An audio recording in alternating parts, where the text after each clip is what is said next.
नमस्कार, आप देख रहे हैं सी न्यूज भारत और मैं हूं आपके साथ ज्योति अरोड़ा। वक्त हो गया है न्यूज बुलेटिन का, जिसमें हम जानेंगे कि बाराबंकी जिले में किसने कहा कि पत्रकारों का उत्पीड़न बंद करो, कहां पुलिस के हत्थे चढ़ा मादक पदार्थ तस्कर और कहां दिन दहाड़े टोल कर्मी से बाइक बदमाशों ने लूटे 58,000 रुपए। इन सभी खबरों को जानेंगे विस्तार से, तो आइए निगाह डालते हैं इस वक्त की बड़ी खबरों पे। इंडो नेपाल सीमा स्थित सीमा बल की संयुक्त टीम ने 107 ग्राम स्मैक के साथ एक अभियुक्त को गिरफ्तार कर लिया है। प्रभारी निरीक्षक रुपैटिया अशोक कुमार सिंह ने बताया कि मेरे नेतृत्व में एक टीम गठित की गई थी, जिसमें वरिष्ठ उप निरीक्षक रुदल बहादुर सिंह, कांस्टेबल अशोक कुमार तिवारी, अजय सिंह, महिला कांस्टेबल लक्ष्मी वर्मा, मैं एसएसबी बल के संयुक्त टीम के साथ क्षेत्र के देखभाल व रात्रि गश्त तलाश संदिग्ध व्यक्ति वस्तु के दौरान घसियारन मोहल्ला आम की बाग के पास से अभियुक्त इंद्र बहादुर भंडारी पुत्र वजीर सिंह भंडारी निवासी ग्राम कैलाली सुगर खान जिला कैलाली राष्ट्र नेपाल को रविवार की रात्रि 107 ग्राम स्मैक के साथ गिरफ्तार किया गया है।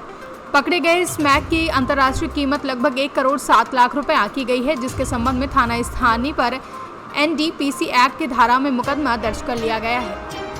बहराइच से सी न्यूज संवाददाता संतोष मिश्रा की रिपोर्ट। बलरामपुर जीवनदायिनी स्वास्थ्य विभाग 108 और 102 एम्बुलेंस के कर्मचारियों ने अपने जिलाध्यक्ष हनुमान पांडे के नेतृत्व में अपनी मांगों को लेकर धरना प्रदर्शन किया, जहां ये धरना प्रदर्शन पिछले 3 दिनों से लगातार जारी है। पहले तो कोरोना काल में हम लोग हर पेशेंट के पास कंधे से कंधे में लगा सबसे पहले हॉस्पिटल में हम लोग पहुँचाए हैं। हमारे एलएस के कर्मचारी जो 1200 कर्मचारी कोरोना में 1 मीटर के दायरे में सब हर मरीज को लाके हॉस्पिटल में भर्ती, डॉक्टर तक पूछने वाला नहीं था और कंपनी ने और एक सरकार ने उनको निकाल दिया था। सबसे बड़ा सवाल है कि 1200 कर्मचारी हमारे बेरोजगार हो गए हैं, उनका सेवा कैसे चलेगा, घर पालन कैसे होगा। फिर आप लोग क्या चाहते हैं, कैसे क्या हम चाहते हैं ये जो कर्मचारी हमारे निकालेगा उनको समायोजन हो तुरंत और 1 भी रुपया न लगे। चिकित्सा जो कंपनी 20,000 रुपया ले रही है वो भी 1 भी रुपया न लगे, क्योंकि हम जब 6-7 साल से हम लोग जब सेवा दे रहे हैं तो हम लोग को ट्रेनिंग की क्या जरूरत है सर। तो आप लोगों की क्या मांगे हैं? हम लोग के 1200 जो निकाले गए हैं उनको तुरंत समायोजन किया जाए, NRHM में ठेका प्रथा मुक्त किया जाए, भ्रष्ट कंपनियों से हम लोग को मुक्ति मिले। बलरामपुर से सी न्यूज संवाददाता संदीप की रिपोर्ट। भारत समाचार न्यूज चैनल के ऑफिस पर आईटी व ईडी की टीम द्वारा छापेमारी और भारत समाचार न्यूज चैनल के editor in chief Brijesh Mishra व स्टेट हेड वीरेंद्र सिंह के घरों पर आईटी और आईडी की टीमों द्वारा उत्पीड़न व दबाव के उद्देश्य से किए गए लगभग 40 घंटे की छापेमारी से जिला बाराबंकी के पत्रकार आक्रोशित हुए हैं। बाराबंकी जनपद के भारी संख्या में आंदोलित पत्रकारों ने हाथों पर काली पट्टी बांधकर इस कार्रवाई के खिलाफ जमकर नारेबाजी की और विरोध प्रदर्शन किया है।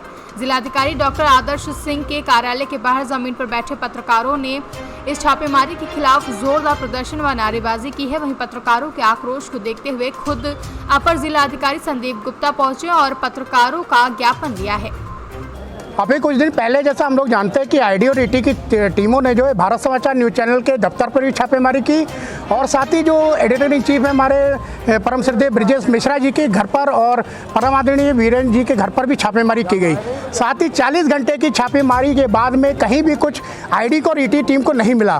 साथ ही सबसे बड़ी बात है कि पत्रकारों के घरों पर यह छापेमारी की जाती है, ये किसके आदेश पर छापेमारी की गई है और 40 घंटे के बाद भी अगर कुछ नहीं मिला है तो उन दोषी अधिकारियों के ऊपर कार्रवाई की जानी चाहिए। साथ ही जिसके आदेश पर वो छापेमारी की गई उसके खिलाफ सख्त कार्रवाई करनी चाहिए। यही मांग को लेकर हमने राष्ट्रपति को ज्ञापन दिया है और साथ में ये उम्मीद भी जताई है कि दोबारा ये सरकार इस तरह की ओछी हरकतें ना करें और साथ ही इस तरह की जो पत्रकारों का उत्पीड़न करना है, पत्रकारों के खिलाफ छापेमारी है, इसको तुरंत बंद होना चाहिए। पत्रकार सुरक्षा कानून लागू किया जाना है। आज एडीएम अपर जिलाधिकारी महोदय को हमने ज्ञापन दिया है। साथ ही ये मांग की गई ऐसी घटनाओं की पुनरावृत्ति ना हो, वरना एक बहुत बड़ा जन आंदोलन पत्रकार करने के लिए बाध्य होंगे। बाराबंकी से सी न्यूज संवाददाता हयातुर रहमान की रिपोर्ट। गाजियाबाद पुलिस को उस समय एक बड़ी सफलता हाथ लगी जब 50,000 के नामी मनोरंजन उर्फ मनोज को गाजियाबाद के इंदिरापुरम पुलिस ने गिरफ्तार किया। मनोरंजन उर्फ मनोज ने वर्ष 2012 में अपनी पत्नी की हत्या कर दी थी, जिसके बाद से आरोपी मनोज फरार हो गया था। पुलिस ने मामले का खुलासा करते हुए आरोपी मनोरंजन उर्फ मनोज को उड़ीसा पुलिस के सहयोग से उड़ीसा से ही गिरफ्तार किया है। आरोपी मनोज उर्फ मनोरंजन ने अपनी पत्नी गीता से वर्ष 2007 में प्रेम विवाह किया था। वह कुछ साल बाद मनोज और गीता अलग अलग रहने लगे। वहीं पति से अलग रहकर गीता घरेलू मेड का काम करने लगी। 29 अक्टूबर 2012 को जब गीता थाना इंदिरापुरम क्षेत्र के वसुंधरा इलाके में घरों में काम कर वापस जा रही थी, तभी रास्ते में मनोज ने अपनी पत्नी गीता को गोली मार दी और उसकी हत्या कर मौके से फरार हो गया, जिसके संबंध में मृतका गीता के भाई ने मनोज के खिलाफ मुकदमा भी दर्ज कराया था।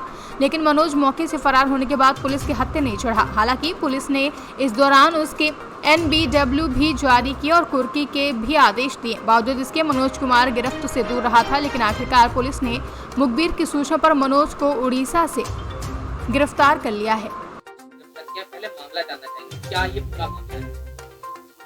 पुलिस उप महानिरीक्षक महोदय द्वारा अपराधियों की धरपकड़ अभियान के तहत इंदिरापुरम पुलिस के द्वारा पिछले 10 साल से फरार इनामिया अपराधी मनोरंजन उर्फ मनोज को गिरफ्तार किया गया है, जो 10 साल पहले अपनी पत्नी की हत्या करके फरार था। क्या हुआ था? 2007 में इसने गीता यादव, जो उसके कलर लैब में काम करती थी, उसके साथ प्रेम विवाह किया था। 2010 से इसकी पत्नी से इसका अनबन रहने लगा। पत्नी इससे अलग रह के मेड का काम करती थी। एक दिन सुबह 8 बजे घटना के दिन अपना काम करके वो अपने घर जा रही थी। उसी दौरान रास्ते में इसने गोली मार करके अपनी पत्नी गीता की हत्या कर दी। क्या करता था? ये कलर लैब चलाता था। ये सब फरार हो गया। कहाँ ये छुपा? 10 साल एक बड़ा वक्त होता है।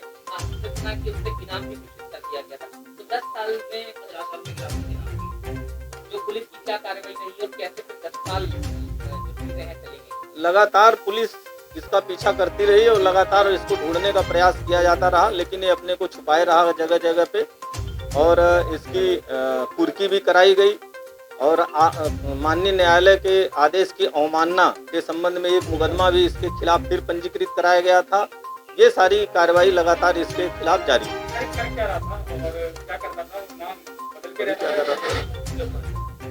अभी वो नाम बदल करके और अपना भेष भी बदल लिया था और पूजा पाठ का काम कर रहा था। तो 10 साल की बड़ा सवाल ये कि क्या किसी फिल्म से प्रेरित होकर या देश की आपने बताया कि बदलता रहा है ये, तो पुलिस से बचने के लिए इसने हर हथकंडा अपनाया।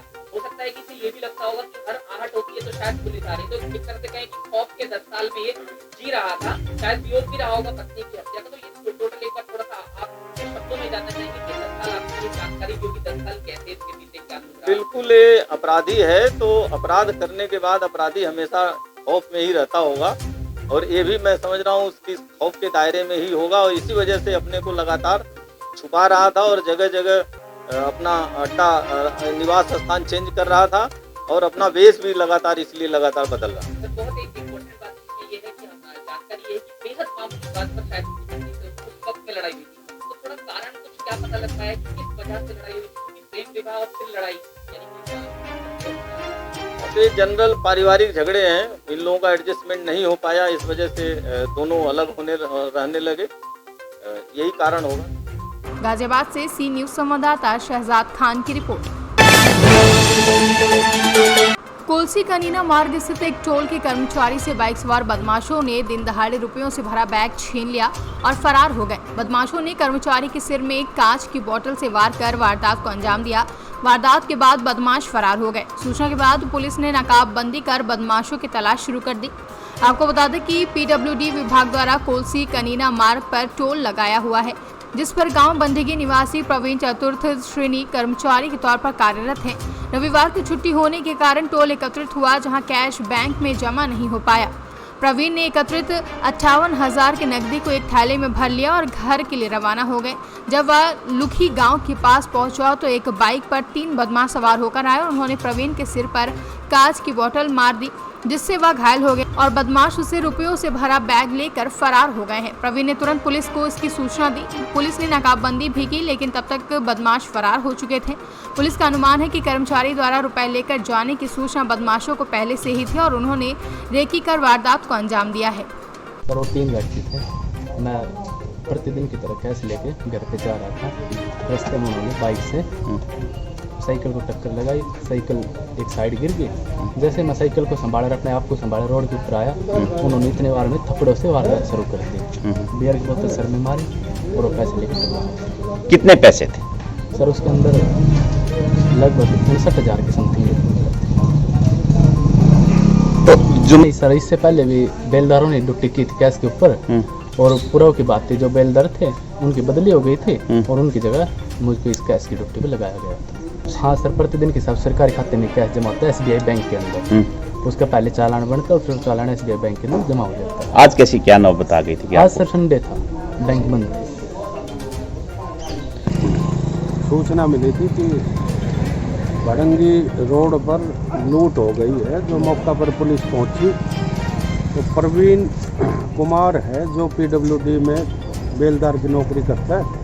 वो 24 घंटे का कैश 58,540 रुपये को लेकर बैग में रखकर अपने घर पर जा रहा था। पीछे से मोटरसाइकिल आई और 3 उस पर सवार थे। उन्होंने उसकी साइकिल को गिराकर उससे पैसे छीनकर भाग गए। मुकदमा दर्ज किया जा चुका है। आरोपियों की तलाश जारी है। पुलिस हरियाणा से सी न्यूज संवाददाता चैन सिंह की रिपोर्ट। इस न्यूज बुलेटिन में फिलहाल के लिए इतना ही। देश दुनिया की तमाम बड़ी खबरों के लिए आप देखते रहिए सी न्यूज भारत।